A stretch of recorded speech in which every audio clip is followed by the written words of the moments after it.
Alright, let's just jump right into this explainer, because today we are investigating what I honestly think is one of the biggest mysteries in the American economy right now, the housing affordability crisis. I mean, we hear about it constantly, right?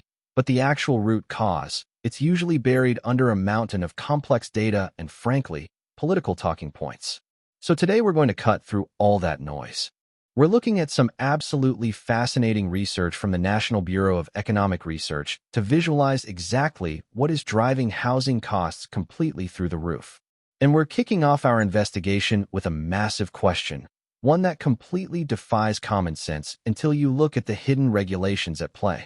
Picture this, an empty patch of dirt, no plumbing, no foundation, literally just weeds and soil. Why is it that in some parts of the country that empty dirt is basically worthless, while in others, builders will pay more for it than the cost of an actual fully built luxury home somewhere else? Crazy, right? Well, look at this number, $409,706. That jaw-dropping figure is the median hidden cost added to just a quarter acre of dirt in the San Francisco area before a single brick is even laid or a single nail is hammered. And to be clear, that's not the cost of the land itself in a free market, and it's definitely not the cost of materials. It is purely a regulatory premium. So here is how we're going to solve this mystery together. We'll start by defining the affordability crisis, unpack this idea of zoning tax, compare the coasts to the interior, look at what we call the distance factor, and then finally look at the true cost of regulation. All right, moving to Section 1, the housing affordability crisis, a middle-class mystery.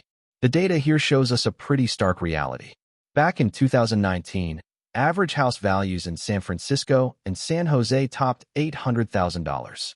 I mean, we're seeing prices that vastly exceed standard lending limits, which are usually, around 4 times a household's income. And this isn't just a small hurdle, it is a brick wall, making homeownership a total pipe dream for so many highly skilled, well-paid workers. Now, you might be wondering, is it just inflation? Well, the usual suspects, like inflation or raw material costs, just do not fully explain this massive spike. The evidence points directly to local supply-side regulations literally choking off new housing. It's created this system where insiders, basically people who already own land, dominate the market at the direct expense of new buyers. What's really wild is how affordability has officially leaped from being a problem mostly for low-income earners to this massive structural roadblock for the middle class. Okay, Section 2. What exactly is a zoning tax? Let's use a backyard analogy. So economists tend to look at land in 2 specific ways. First, you have the intensive margin. That's just how much a homeowner values having some extra backyard space for, say, a garden or a swing set. Second is the extensive margin, which is what a developer is willing to pay for that exact same dirt to build a brand new house on it. Now, in a completely free market, if a builder values the land more than the homeowner values their extra yard space, the owner would naturally just subdivide their lot and sell it. Simple enough, right? But here's the crucial point. When local regulations legally block that homeowner from subdividing, the market essentially breaks. The resulting artificial scarcity drives up the builder's land price. And this gap, the difference between the super high price the developer is forced to pay and the lower value the homeowner actually places on the space, is exactly what economists call the zoning tax. It's a step-by-step mechanical failure in the market. Check this out. Step 1. The builder wants the land. Step 2. The homeowner wants to sell. Step 3. Local zoning rules act like a brick wall, totally blocking the transaction. And then Step 4. That artificial, legally enforced scarcity artificially inflates the cost of building a new home. Which brings us to Section 3. Coast versus interior markets. A tale of 2 cities. Let's look at the geographic evidence, because this zoning tax is heavily anchored to specific locations. While coastal giants like San Francisco and Los Angeles slap builders with a staggering 6-figure tax per quarter acre. I mean, over $400,000 in San Francisco and nearly $200,000 in LA. Interior markets like Atlanta are practically unrestricted.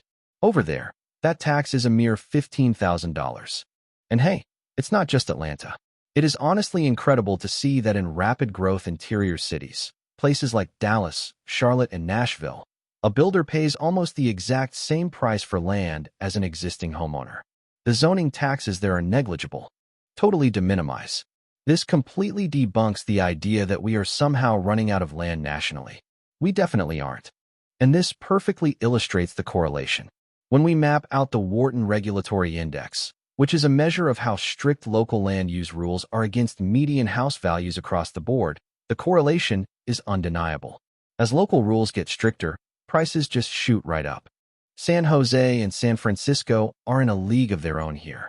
Tight regulations directly map to sky-high housing costs. All right, Section 4. The distance factor spreading the burden. Now, what if you just move further out to the suburbs to escape this tax? In the past, the rule of thumb was drive until you qualify. But look at Los Angeles. A $200,000 zoning tax blankets the entire region, whether you're right in the city center or 30 miles out. In San Francisco, it drops slightly, but still hovers near $300,000, even an hour's drive away. But contrast that with New York City, where the regulatory burden is massive in the core, sure, but it actually drops off significantly, down to about $27,000 if you just drive 30 miles out. But the data also reveals a newer, kind of concerning trend. Seattle has officially joined the California giants. Their zoning taxes remain at roughly $100,000, even 30-plus miles outside the city core. This proves that in the most restricted West Coast metros, there is virtually nowhere you can drive to find land without a massive regulatory premium attached to it. That old escape to the suburbs strategy? It's literally being regulated out of existence. Let's tie this all together in Section 5. The real cost of regulation, following the evidence. Because the evidence here is undeniable. Look at this. That same Wharton survey data, which, by the way, only asks about local zoning rules, it doesn't even factor in housing prices. It flawlessly predicts exactly where these massive zoning taxes are going to occur. The stricter the rules, the higher the artificial price jump. Period. And here's why this actually matters to you and me. Let's compare this tax to actual incomes. In cities like San Francisco or LA, the regulatory tax on a simple dirt lot is double or even quadruple what a typical household makes in an entire year. That's insane. In mid-tier markets like Chicago, it's half to a full year's salary, but in interior markets like Atlanta, it's under a quarter of a year's median income. So what you really should take away from this explainer is that this isn't just some abstract economic concept about expensive dirt. Local zoning rules are acting as a massive, invisible toll booth. They are legally keeping new entrants, particularly the middle class, out of America's most economically productive regions. It is a fundamental roadblock to the American dream of home ownership. As we close the case file on this one, the evidence shows clearly. Our housing crisis is, in large part, a localized, legally enforced restriction on supply. Where there are heavy supply-side regulations, artificial scarcity drives those zoning taxes well into the six figures.